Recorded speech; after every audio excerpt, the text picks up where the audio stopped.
God is willing to help you, but you must ask. You must cry out with a faith that refuses to let go. Some of you are caught in battles with addiction, alcohol, pornography, pills, the need for approval, or the weight of pride, and you feel chained. You despise what you've become. You feel like a pretender, convinced you've fallen too many times for God to still care. Listen closely. No chain that hell has forged is stronger than the power of heaven. Victory does not come through human determination. It comes through surrender on your knees before God. Lift your cry to Him. Run to His throne of mercy. Hebrews 4:16 declares, "Let us then approach God's throne of grace with confidence, so that we may receive mercy and find grace to help us in our time of need." You are not too stained. You are not too far gone. The blood of Jesus still has authority. Prayer still unlocks heaven. Call upon His name. Perhaps you think, "I don't deserve it." The truth is, none of us do. That is the very essence of grace. Prayer has never depended on your worthiness. It rests on God's mercy. If access to Him was earned, no one could enter. But through Jesus, the veil was torn and the way opened wide. You can approach your Father with confidence, not cowering, not ashamed, but boldly, like a child running into the arms of the one who loves them. Maybe your burden is financial. You don't know how the bill will be paid. You've searched, worked, applied, and still the doors remain closed. You feel invisible. But I came to tell you, God has not forgotten you. Matthew 6:26 says, "Look at the birds of the air. They do not sow or reap or store away in barns, and yet your heavenly Father feeds them. Are you not much more valuable than they?" He sees your need, and He's already working on the answer, but He's also trying to teach you to trust. He's drawing you deeper. So instead of panicking, pray. Say, "Lord, you are Jehovah Jireh, my provider. I don't see how, but I trust that you will make a way." Let me tell you something about prayer. True prayer aligns your heart with God's will. So many times we treat prayer like a shopping list. God, give me this, fix that, take away this pain, bless me here. But when you truly pray for His help, you're not just asking for relief, you're asking for revelation. You're saying, "God, show me what you're doing in this trial. Help me grow through it. Help me become who you want me to be." That's a mature prayer. That's a faith-filled prayer. When Job lost everything, he didn't just ask God for his stuff back. He said, "Though He slay me, yet will I trust in Him." Job 13:15. That's the kind of spirit we need. We need to stop treating prayer like a vending machine and start treating it like a lifeline. We need to stop asking for comfort and start asking for character. And when we do, when we cry out, not just for God's hand, but for His heart, then we will see miracles. Some of you are battling depression. You feel like life has lost its color, its meaning, its joy. You get up, go through the motions, smile when you have to, but inside you are weary. The nights are long. The tears come easily, and you don't know how much longer you can hold on. Listen to me. Your prayers are not in vain.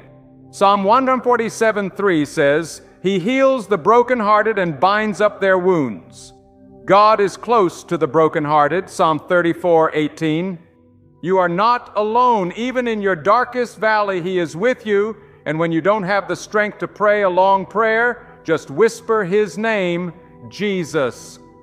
There is power in that name. There is healing in that name. There is hope in that name. I want to speak now to those who have prayed and still haven't seen the answer. You've fasted. You've believed, you've wept, and the breakthrough hasn't come. Don't give up. Don't stop. Jesus told us to always pray and not lose heart. Luke 18:1. There is a spiritual battle taking place behind the scenes. Daniel prayed for 21 days before the angel broke through with the answer, because there was war in the heavens. Daniel 10:12-13. Your prayers are doing more than you know. Heaven hears you. Keep praying, keep pressing in, keep trusting. The answer's coming.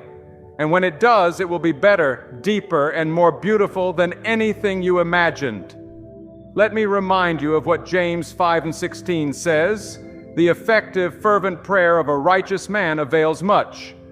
God responds to fervent prayer, not half-hearted, distracted prayer, but prayer that is soaked in sincerity, desperation, and belief.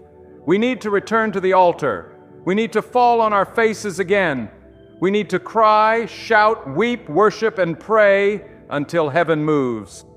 It's time for cold prayers to become burning prayers. It's time for formal prayers to become faithful prayers. This world is shaking. Hearts are growing cold. But now is the time for the church to rise up in prayer like never before. Not with empty words, but with hearts on fire. The Spirit of God is still moving. Revival still comes through prayer. Healing still comes through prayer. Deliverance still comes through prayer. Don't let the devil convince you that your prayer doesn't matter. It matters in eternity. It shakes the throne of God. It commands angels. It silences demons. And it transforms you from the inside out. So I ask you again, how do you pray for God's help? You pray with humility, acknowledging you can't do it on your own. You pray with faith, believing that He is able and willing. You pray with persistence, refusing to give up. You pray with honesty, laying bare your heart. You pray with surrender, yielding to His will. And when you do, something happens. Not always outside, but always inside. Peace comes, strength comes, clarity comes, and in time, the help comes too. The God who parted the Red Sea, who shut the mouths of lions, who walked on water, who healed the leper, who raised the dead, He is the same God who hears you now. Call on Him, cry to Him, cling to Him.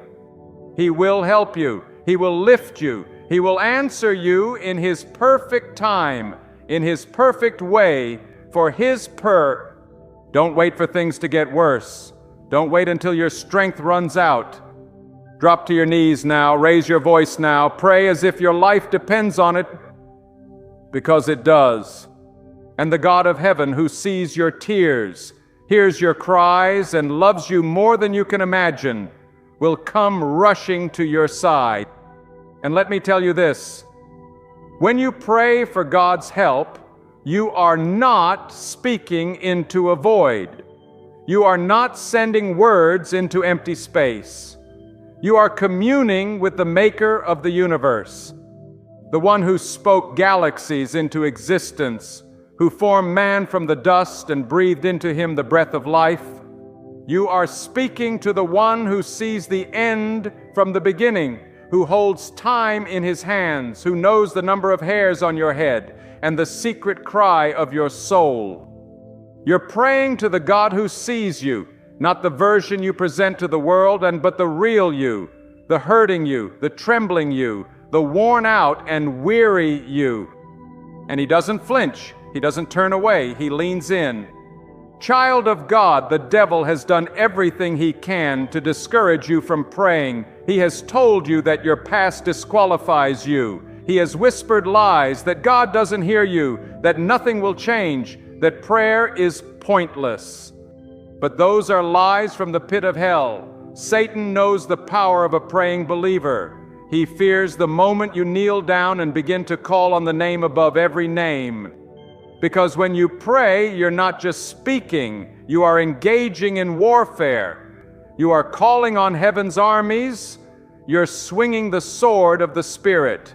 You're shaking the foundations of the enemy's strongholds. But listen to me, prayer is not only a weapon, it is also a balm. When you are bleeding, prayer is where the healing begins. When you are lost, prayer is where the light begins to shine. And when you are shattered, prayer is where God begins to pick up the pieces and make something beautiful again. In Isaiah 61, the word says that God gives beauty for ashes, the oil of joy for mourning, the garment of praise for the spirit of heaviness. But where does that exchange take place? In the presence of the Lord. And how do you enter that presence? Through prayer. You see, prayer is not just asking, it's abiding. It's not a performance, it's a posture. It's a heart bowed low saying, Lord, I can't take one more step without you. I need your guidance. I need your hand. I need your strength. And the beautiful truth is, He doesn't require eloquence. He doesn't demand perfection. He's not looking for polished phrases. He's looking for broken hearts. He's looking for the kind of faith that says, though I don't see the answer yet, I will still lift my voice. I will still believe. I will still pray. When Jesus walked the earth, He often withdrew to lonely places to pray. Think about that. The Son of God, the one through whom all things were made, felt the need to commune with the Father constantly. If Jesus needed prayer, how much more do we? And when He taught us how to pray, He didn't say, recite these words to impress others. No, He said, go into your room, shut the door, and pray to your Father who is in secret, and your Father who sees in secret will reward you openly. Matthew 6:6. Prayer is not for show. It's for survival. It's for strength. It's for intimacy with God. And there's something else. When you pray for God's help, you are not just inviting Him to rescue you. You are inviting Him to shape you. Real prayer transforms your character. It burns away pride. It awakens holiness. It tunes your heart to the frequency of heaven. When you truly pray for help, sometimes the first thing God does is not change your situation, but change you. He builds patience. He births compassion. He stretches your faith. Because often what feels like delay is actually divine preparation. God is doing something in you so He can do something through you. Too many people pray for a miracle, but they resist the process. They want the breakthrough without the breaking, the victory without the battle, the power without the pruning. But let me tell you, there is no resurrection without a cross. There is no crown without a crucifixion. If you want God's help, you've got to be willing to lay down your own will. And that's the part that stings. That's the part that makes you say, not my will, but yours be done. But oh, the glory that follows. Oh, the peace that floods in when you finally surrender. And hear me clearly, sometimes God's help doesn't look like you expect. Sometimes His help is not deliverance from the fire, but His presence in the fire. Just ask Shadrach, Meshach, and Abednego. They prayed, and God didn't stop the flames, but He walked with them in the furnace, and not even a hair on their head was singed. Daniel 3:27. Sometimes His help is not stopping the storm, but calming you in the middle of it. Just ask the disciples, tossed by the waves, terrified in the boat. Jesus didn't panic. He spoke peace, and the winds obeyed Him. Mark 4:39. That same voice is speaking over your storm right now.